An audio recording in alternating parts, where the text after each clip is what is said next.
أعوذ بالله من الشيطان الرجيم. بسم الله الرحمن الرحيم. الحمد لله رب العالمين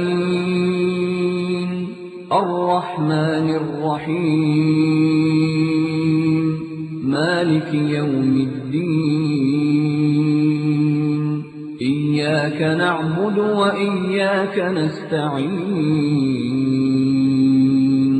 اهدنا الصراط المستقيم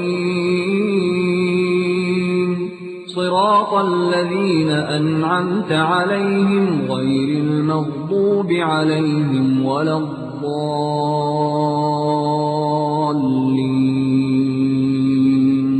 بسم الله الرحمن الرحيم. ألف لام ميم. ذلك الكتاب لا ريب فيه هدى للمتقين الذين يؤمنون بالغيب ويقيمون الصلاة ومما رزقناهم ينفقون.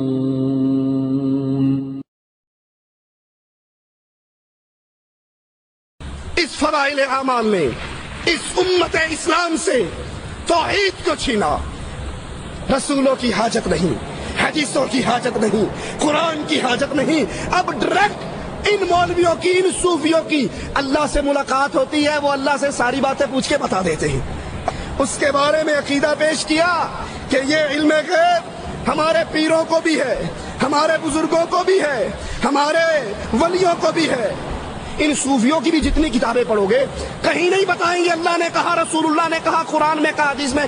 ایک سید صاحب نے بتایا، ایک شاہ صاحب نے ذکر کیا. چاہتے ہو ہدایت مل جائے، چاہتے ہو امن مل جائے، اس کتاب اللہ کو سینے سے لگاؤ، اللہ کی توحید کو سمجھو، اللہ کی توحید کے اندر کسی اور کو شریک نہ کرو. شرک سے تم بچ جاؤ، ہدایت بھی عطا ہو جائے گی اور آخرت میں نجات بھی مل جائے گی.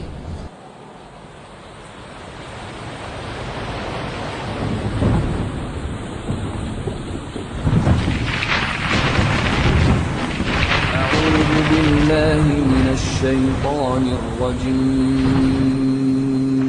وأن هذا صراطي مستقيما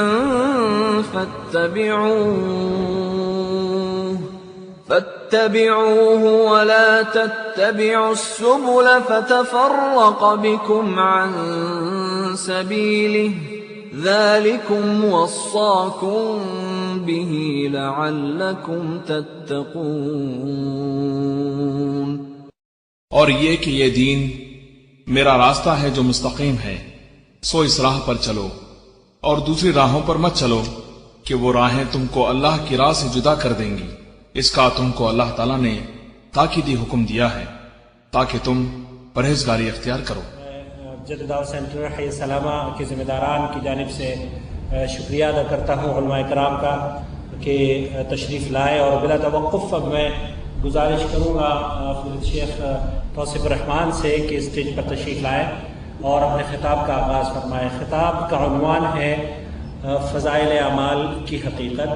حضرات، اس سے پہلے کہ فضیلت شیخ اپنے خطاب کا آغاز فرمائیں، میں یہاں یہ عرض کرنا چاہوں گا کہ فضائل اعمال کتاب ہو یا کوئی اور دوسری کتاب ہو، کسی بھی خاص فکر کے خلاف ہماری کوئی دشمنی نہیں ہے. ہم تو یہ چاہتے ہیں کہ ہم ان لوگوں کے ساتھ مل جل کر دین اللہ کی تبلیغ کے لیے جدوجہد کریں.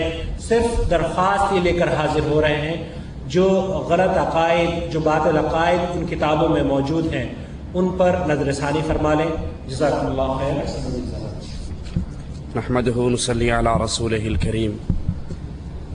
اعوذ بالله من الشيطان الرجيم. بسم الله الرحمن الرحيم.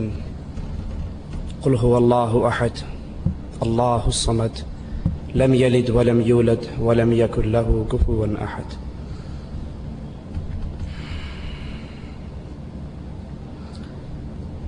کسی مریض کے دل کا آپریشن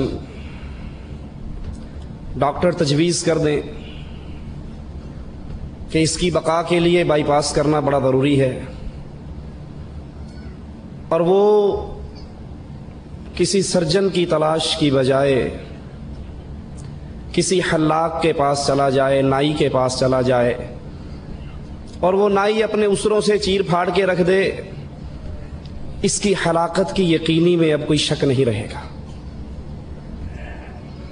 کچھ ایسا ہی حال امت اسلام کا ہے۔ امت اسلام کی ہدایت، امت اسلام کی نجات کے لیے عرش والے رب نے اپنے کلام کو اتارا۔ جو اس کلام کو لے کر آیا وہ فرشتوں کا سردار، جس رات میں آیا وہ راتوں کی سردار، جس ماہ میں آیا وہ مہینوں کا سردار، جس رسول پہ آیا وہ رسولوں کا سردار صلی اللہ علیہ وسلم۔ لیکن افسوس، جو قرآن ہمیں ہدایت کی راہ دکھاتا ہے، جو قرآن ہمارا تعلق اپنے الہ سے جوڑتا ہے، ہم نے اللہ کی اس ہدایت والی کتاب کو چھوڑا، اپنا تعلق لوگوں کی لکھی ہوئی کتابوں سے جوڑا، اللہ کے کلام کو چھوڑا، رب کی کتاب کو چھوڑا۔ کبھی کسی مولوی کی کتاب کو سینے سے لگا لیا، کبھی کسی مولوی کی کتاب کو سینے سے لگا لیا، اور برا ہو ان علماء سو کا جنہوں نے عامت الناس کو یہ بات سمجھائی کہ قرآن سیکھنے اور سمجھنے کے لیے 18 علوم کی ضرورت ہے، ان علوم کو سیکھے بغیر تم کتاب اللہ کو نہیں سمجھ سکتے، اب جو حضرت نے لکھ کر دے دیا ہے اس کو سینے سے لگا لو۔ جب اس امت نے کتاب اللہ کو چھوڑ کر کہیں بہشتی زیور کو تھاما، کہیں فضائل اعمال کو تھاما، کہیں ملفوظات احمد رضا کو تھاما، تو پھر نتیجہ کیا نکلا؟ یہ امت بربادی کی طرف بڑھتی ہی گئی، اور اس امت پر ذلت اللہ نے واجب کر کے رکھ دی۔ کہیں کسی کونے میں ذلیل، کہیں کسی کونے میں ذلیل، اور ذلت کی وجہ کیا ہے؟ الذین آمنوا ولم يلبسوا ایمانهم بظلم اولئک لهم الامن وهم مهتدون۔ چاہتے ہو ہدایت مل جائے، چاہتے ہو امن مل جائے، اس کتاب اللہ کو سینے سے لگاؤ، اللہ کی توحید کو سمجھو، اللہ کی توحید کے اندر کسی اور کو شریک نہ کرو، شرک سے تم بچ جاؤ، ہدایت بھی عطا ہو جائے گی اور آخرت میں نجات بھی مل جائے گی۔ لیکن جب ہم نے اس کتاب اللہ کو چھوڑا تو پھر ہمارے اوپر ہلاکتوں کے دروازے کھلے۔ فضائل اعمال نے اس امت کو کیا دیا؟ سب سے بڑی تباہی اس امت پر فضائل اعمال کے ذریعے اللہ کی خالص سچی اور سچی توحید، وہ توحید جس کو پھیلانے کے لیے کبھی تو آقا کا ماتھا پھٹا، وہ توحید جس کو پھیلانے کے لیے کبھی آقا کے دانت ٹوٹے، وہ توحید جس کو پھیلانے کے لیے کبھی آقا کے گلے میں کپڑے ڈال کر بل دیے گئے، وہ توحید جس کو پھیلانے کے لیے کبھی طائف کے میدان میں محمد رسول اللہ صلی اللہ علیہ وسلم کے سر اقدس سے خون نکلا، جوتیوں میں آیا، زمین پہ گرے، آنکھیں کھولی، فرشتوں نے کہا آقا اجازت دے دو ان پہاڑوں کو اٹھائیں اور اہل طائف پہ گرا دیں۔ کہا نہیں، ان اہل طائف پہ پہاڑوں کو نہ گراؤ، انہوں نے مجھے مارا ہے، مجھے اللہ سے امید ہے ان کی پشتوں سے نکلنے والے ضرور لا الہ الا اللہ کا اقرار کرتے رہیں گے۔ اس سچی اور سچی توحید پر، اللہ کی ذات پر، اللہ کی وحدانیت پر فضائل اعمال نے جو حملے کیے، یہ ہمارے ساتھ میں فضائل صدقات مولوی ذکریہ صاحب کی چھپی ہے کتب خانہ فیضی لاہور سے، اس کا صفحہ 558 ہے۔ 558 صفحے پر اللہ کی توحید پر حملے کرتے ہیں، ذرا آپ بھی سنیے۔ اور پھر شیخ عبد المالک فرما رہے تھے غور کرنا، میری اور آپ کی اللہ سے جو تعلق کی رسی ہے وہ ٹوٹ نہ جائے، اور مشرک کی رسی رب سے جڑا نہیں کرتی۔ اللہ سے محبت، اللہ سے دوستی اہل توحید کی ہوتی ہے، اور جب شرک داخل ہو جاتا ہے اللہ کی لعنتیں اور اللہ کا عذاب برستا ہے۔ یہ صفحہ 558 پر کہتے ہیں، اے اللہ جھوٹا ہوں، کچھ نہیں ہوں، تیرا ہی ذل ہے، تیرا ہی وجود ہے، میں کیا ہوں، کچھ نہیں ہوں، اور جو میں ہوں وہ تو ہے۔ جو میں ہوں وہ تو ہے، میں اور تو خود شرک در شرک ہے، تو میرے میں سے نکلا ہے، میں تیرے میں سے نکلا۔ اے اللہ جو تو ہے وہ میں ہوں۔ رسول اللہ نے تو کہا تھا لا تطرونی کما اطرت النصارى، مجھے ایسے نہ بڑھانا جیسے عیسائیوں نے عیسیٰ کو اللہ کا بیٹا کہا۔ میں اللہ کا بندہ ہوں، اس کا رسول ہوں، مجھے اللہ کی اس دی ہوئی اتھارٹی سے اوپر نہ کرنا۔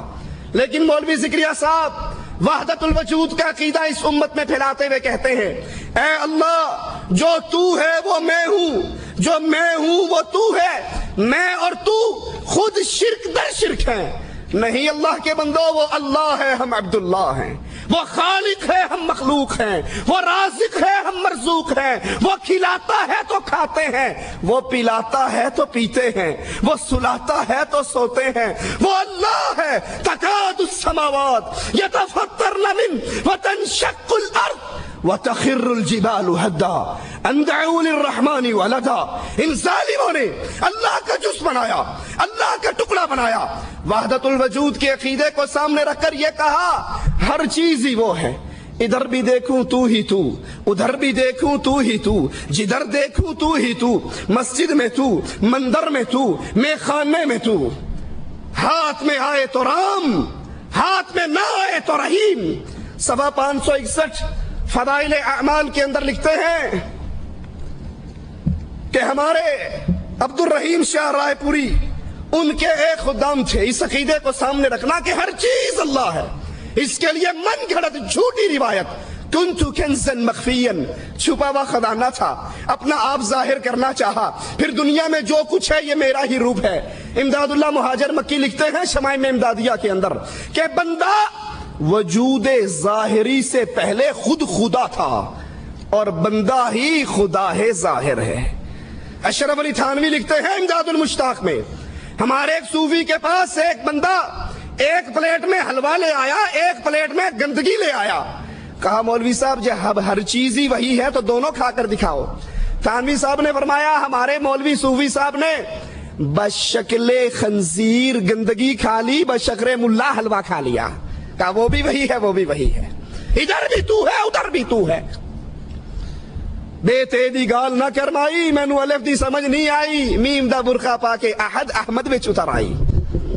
561 فضائل اعمال پر لکھتے ہیں فضائل ذکر میں کہ ہمارے عبد الرحیم شاہ کے خدام تھے، کئی روز استنجا کرنے اس لیے نہیں جاتے تھے کہ انہیں وہاں پر بھی نور نظر آتا تھا، وہاں پر بھی گندگی کے اندر بھی نور تھا۔ ہر چیز ہی اللہ ہے، ہر چیز میں اللہ ہے، ہر چیز اللہ کی صورت ہے۔ نعوذ باللہ گندگی کے اندر بھی ان کو اللہ کے انوار نظر آتے تھے، اس لیے باتھ روم کے اندر بھی نہیں جا سکتے تھے۔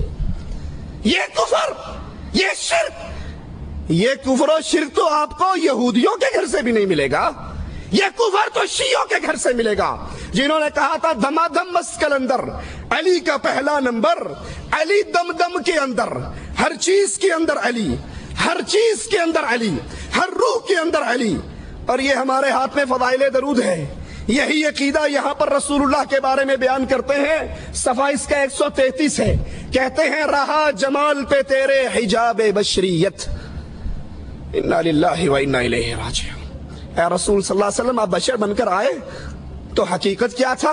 رہا جمال پہ تیرے حجاب بشریت، نہ جانا کون ہے کچھ بھی کسی نے جز ستار۔ اللہ عز و جل کے علاوہ تجھے کوئی نہ پہچان سکا، تو بظاہر تو انسان کے روپ میں آیا، لیکن تو انسان نہیں تھا، تو اسی کے نور کا ٹکڑا تھا۔ ایک مولوی صاحب لکھتے ہیں تذکرہ غوثیہ کے اندر کہ اللہ کے رسول صلی اللہ علیہ وسلم نے جبرائیل سے پوچھا وہی کہاں سے لاتے ہو؟ کہا سدرۃ المنتہا پہ کھڑا ہو جاتا ہوں، وہی آ جاتی ہے، لے کر آپ کے پاس آ جاتا ہوں۔ کہا کبھی دیکھا ہے وہی دینے والا کون ہے؟ کہا کبھی ہمت پئی نہیں۔ کہا ہون جا کے کریں دیکھی کون سے بیٹھا ہے۔ یہ جبرائیل گئے عرش پہ پہنچے، پردہ اٹھایا تو خود محمد رسول اللہ بیٹھ کر وہی کر رہے تھے۔ رہا جمال پہ مولوی زکریا صاحب فضائل درود صفحہ 133 کتب خانہ فیدی، رہا جمال پہ حجاب بشریت، اے نبی آپ بشریت کے پردے میں آئے لیکن بشر نہیں تھے۔ یہ صفحہ 223 ہے فضائل حج کا۔ کہتے ہیں پیر جنید بغدادی بیت اللہ کا طواف کر رہے تھے، ایک لڑکی نوجوان وہ بھی ساتھ طواف کر رہی تھی۔ طواف کرتے کرتے کہنے لگی جنید اللہ کا طواف کرتے ہو یا بیت اللہ کا طواف کرتے ہو؟ کہنے لگے نہیں میں تو بیت اللہ کا طواف کرتا ہوں۔ آسمان کی طرف منہ کر کے کہتی ہے اللہ یہ کیسے پتھر دل لوگ ہیں جو پتھروں کا طواف کرتے ہیں، میں تو تیرا طواف کرتی ہوں۔ یہ بیت اللہ بھی اللہ ہے، یہ گندگی میں بھی اللہ کا نور ہے، محمد بھی اللہ ہے، اور مولوی زکریا کہتا ہے جو تو ہے وہ میں ہوں، جو میں ہوں وہ تو ہے۔ یہ عقیدہ وحدت الوجود کا عقیدہ کفر کا عقیدہ ہے، شرک کا عقیدہ ہے۔ اس عقیدے نے، اس فضائل اعمال نے اس امت اسلام سے توحید کو چھینا۔ بڑے دعوے سے کہتے ہیں نہیں جی آپ نہیں سمجھتے، قرآن کے بعد سب سے زیادہ یہی کتاب پڑھی جاتی ہے، لیکن سنیے ان عقیدوں کو سامنے رکھیے اور قرآن کی آیات پہ غور کیجئے۔ قل هو اللہ احد اللہ الصمد لم یلد ولم یولد۔ اللہ ایک ہے، اللہ دو نہیں، تین نہیں۔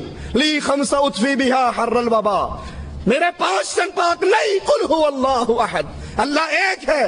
پھر رسول اس کے نور سے نہیں آئے، مولوی زکریا اس میں سے نہیں نکلا، کوئی اس میں حلول نہیں کرتا، کوئی اس میں فنا نہیں ہوتا، وہ کسی میں فنا نہیں ہوتا، بلکہ وہ اپنے عرش پر مستوی ہے، ذات میں اکیلا ہے، عبادت میں اکیلا ہے، صفات میں اکیلا ہے۔ دوسری بڑی گمراہی اس فضائل اعمال کی وجہ سے امت اسلام میں یہ پھیلی کہ وہ علم غیب جو اللہ اکیلے کی صفت ہے، جو اللہ اعلان کرتا ہے کہ عالم الغیب، غیب کا علم اللہ کے پاس ہے، اپنے غیب کو کسی کو اطلاع نہیں دیتا، الا من ارتضی، چاہتا ہے رسولوں میں سے کسی کو چن لیتا ہے، وہی کر کے اس کو بتا دیتا ہے۔ وہ علم غیب جو خاصہ ہے اللہ عز و جل کا، اس کے بارے میں عقیدہ پیش کیا کہ یہ علم غیب ہمارے پیروں کو بھی ہے، ہمارے بزرگوں کو بھی ہے، ہمارے ولیوں کو بھی ہے، یہ فضائل اعمال ہمارے ہاتھ میں ہے۔ صفحہ اس کا 427 ہے۔ کہتے ہیں شیخ عبدالعزیز دباغ قریب ہی زمانے میں ایک بزرگ گزرے ہیں، بالکل ان پڑھ تھے، لیکن جب ان کے سامنے کوئی قرآن پڑھتا، حدیث رسول بیان کرتا، حدیث قدسی بیان کرتا، جھوٹی بات بیان کرتا، تو فوراً کہہ دیتے تو نے قرآن کی آیت پڑھی، تو نے حدیث قدسی پڑھی، تو نے رسول کی حدیث پڑھی، اور تو نے جھوٹ بولا، مجھے تمہارے بولنے سے پتہ لگ جاتا ہے، نور نکلتا ہے۔ یہ علم غیب نہیں ہے تو مولوی صاحب اور کیا ہے؟ محمد الرسول اللہ صلی اللہ علیہ وسلم کے پاس آ کر سائل نے کہا تھا تبلیغ کے لیے علماء کی ضرورت ہے، نبی نے قاریوں کی جماعت روانہ کی، وہ شہید ہوئی یا نہیں ہوئی؟ عبدالعزیز دباغ کو تو بولنے سے پتہ لگ گیا یہ جھوٹ بول رہا ہے، محمد کو کیوں پتہ نہ لگا صلی اللہ علیہ وسلم؟ نبی کی بیوی، مومنوں کی ماں عائشہ رضی اللہ تعالی عنہا، مومنوں کی ماں، اور جو اس کو ماں نہیں مانتا وہ مومنوں کی لسٹوں میں شامل، اس پہ تہمت لگی، راتیں گزری، نبی کبھی عمر سے پوچھتے ہیں، کبھی عثمان سے پوچھتے ہیں، کبھی علی سے پوچھتے ہیں، بولنے والوں کو دیکھ کر رسول اللہ نے کیوں نہیں کہہ دیا تم جھوٹ بولتے ہو؟ بولنے والوں کو دیکھ کر نبی نے کیوں نہ پہچانا؟ یہ علم غیب جو اپنے عبدالعزیز دباغ کو دے رہے ہو، یہ علم غیب رسول اللہ صلی اللہ علیہ وسلم کو کیوں نہ تھا؟ اللہ کے نبی علیہ الصلوۃ والسلام آسمان سے وحی آ جاتی تو بیان کر دیتے، یہودی سوال کرتے، آپ نے کہا جواب کل دوں گا انشاءاللہ کہنا بھول گئے، وحی رک گئی۔ نبی کو نہیں پتا تھا میں نے انشاءاللہ نہ کہا تو کل وحی نہیں آئے گی۔ یہ صفحہ 484 ہے، یہی فضائل اعمال ہے۔ کہتے ہیں ہمارے ابو یزید قرطبی فرماتے ہیں جو 70,000 مرتبہ لا الہ الا اللہ پڑھ لے وہ جہنم سے بچ جاتا ہے۔ ہمارے پاس ایک نوجوان رہتا تھا جس کے بارے میں مشہور تھا کہ یہ نوجوان اس کو جنت اور جہنم کی اطلاع ہو جاتی ہے، کشف ہو جاتا ہے، غیب کی خبر پہنچ جاتی ہے۔ یہ بیٹا گنگو میں ہوتا ہے، یہ بیٹا تھانہ بھون میں ہوتا ہے اور اس کو بیٹھے بیٹھے پتہ لگ جاتا ہے جنت میں کیا ہو رہا ہے، جہنم میں کیا ہو رہا ہے۔ ایک دن بیٹھے روٹی کھا رہے، کھاتے کھاتے چیخ مار کے رونے لگ گیا۔ ہم نے کہا روتا کیوں ہے؟ کہا چچا ماں میری جہنم میں چل رہی ہے۔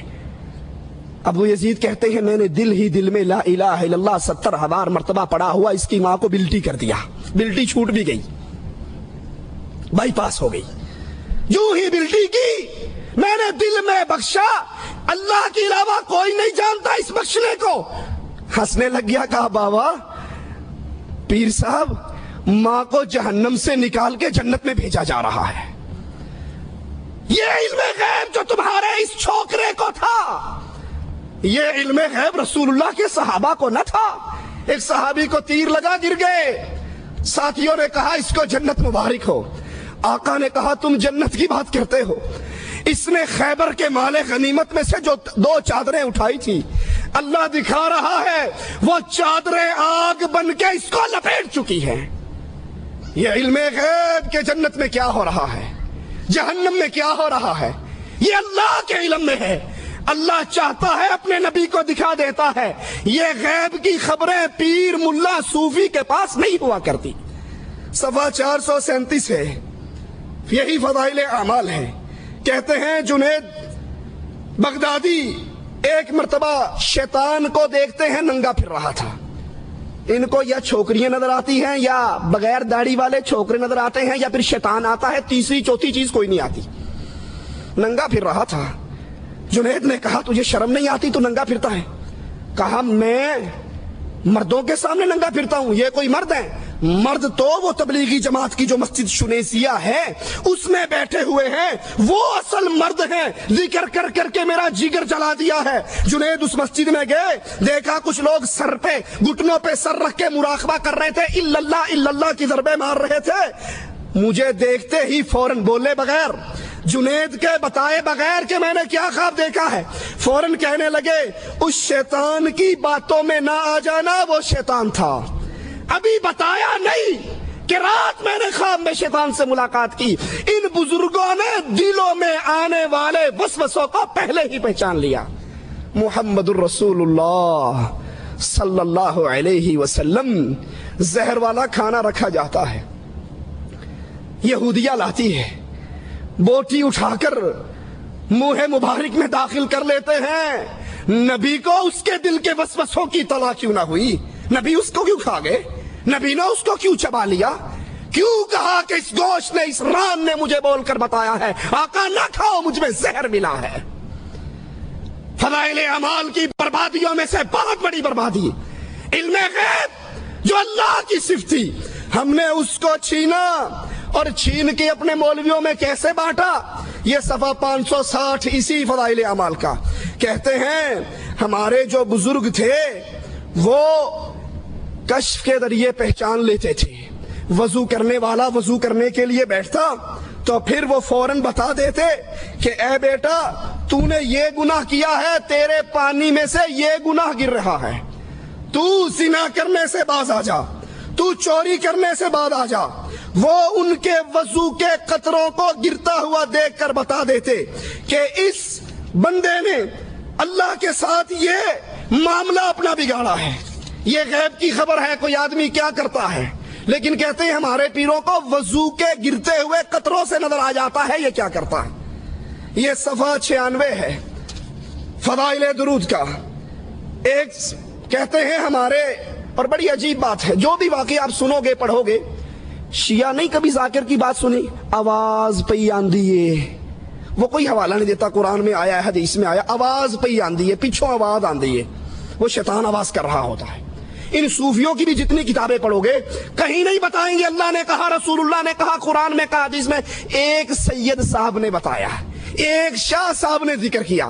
یہاں بھی کہتے ہیں ایک دوست نے مجھے بتایا، ایک خطاط لکھنؤ کا جب وہ صبح آ کر دکان کھولتا تو سب سے پہلے رسول اللہ صلی اللہ علیہ وسلم پر درود شریف پڑھتا اور اس درود کو لکھ لیتا۔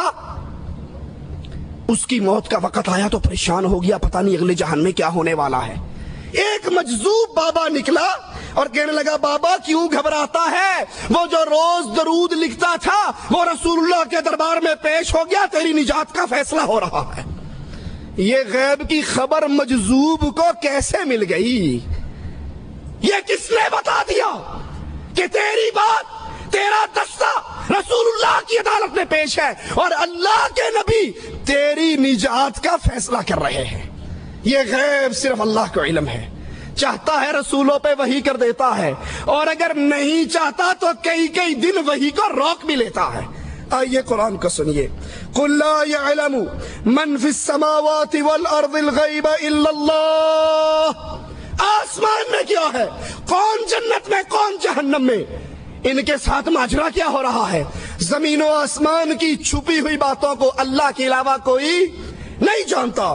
وَمَا يَشْعُرُونَ أَيَّانَ يُبْعَثُونَ۔ تم جن صوفیوں کو عالم الغیب سمجھتے ہو، تم جن پیروں کو عالم الغیب سمجھتے ہو، ان کو تو یہ بھی نہیں پتا کہ مر کے اٹھائے کب جانے ہیں۔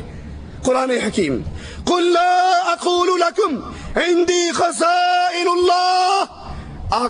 اے نبی علیہ السلام کہہ دیجئے میں نہیں کہتا میرے پاس اللہ کے خزانے، وَلَا أَعْلَمُ الْغَيْبِ، نہ یہ دعویٰ کرتا ہوں میں غیب دان ہوں، وَلَا أَقُولُ لَكُمْ إِنِّي مَلَكٌ، میں یہ دعویٰ بھی نہیں کرتا کہ میں نوری ہوں۔ اذان سے پہلے پڑھا کرو الصلاۃ والسلام علیک یا نور من نور اللہ۔ میں نہ نوری ہوں، نہ عالم غیب ہوں، نہ گنج بخش ہوں، نہ مختار کل ہوں، نہ خزانوں کا مالک ہوں، پھر ہوں کیا؟ میں تو اللہ کی طرف سے بھیجا ہوا رسول ہوں جو ڈراتا ہوں اور خوشخبریاں دیتا ہوں۔ تیسری بڑی گمراہی اس فضائل اعمال کی وجہ سے کلمہ گو مسلمانوں میں قرآن کو چھوڑ کر اس کتاب کو سینے سے لگانے کی جرم میں جو پھیلی، وہ یہ ہے کہ ہمارے اولیاء اللہ، ہمارے بزرگان دین، ان کو اللہ سے ڈائریکٹ ان کی ملاقاتیں ہوتی ہیں، وہ ڈائریکٹ اللہ سے باتیں کرتے ہیں، ان کو ضرورت نہیں ہوتی، ان کو حاجت نہیں ہوتی کہ وہ کسی رسول صلی اللہ علیہ وسلم کی حدیث کو یاد کریں۔ یہ ہمارے ہاتھ میں فضائل حج مولوی ذکریہ صاحب کی صفحہ 164 اور 65 کہتے ہیں، ابدال میں سے ایک شخص نے خضر سے پوچھا کہ تم نے اپنے سے زیادہ مرتبے والا کوئی دیکھا؟ کہا ہاں، میں ایک مرتبہ مدینہ الرسول میں حاضر تھا تو وہاں پر عبد الرزاق محدث رحمت اللہ علیہ حدیثیں بیان کر رہے تھے، میں نے ایک نوجوان کو دیکھا جو کونے میں بیٹھا ہوا، اپنا سر اس نے گھٹنوں میں دیا ہوا اور رسول اللہ کی حدیثیں نہیں سنتا۔ میں نے کہا کیا بات ہے، تو اللہ کے نبی کی حدیثیں کیوں نہیں سنتا؟ کہا یہاں وہ لوگ ہیں جو عبد الرزاق سے سنتے ہیں۔ کس سے سنتے ہیں؟ عبد الرزاق، رزاق کے بندے سے، اور میں وہ ہوں جو ڈائریکٹ رزاق سے سنتا ہوں۔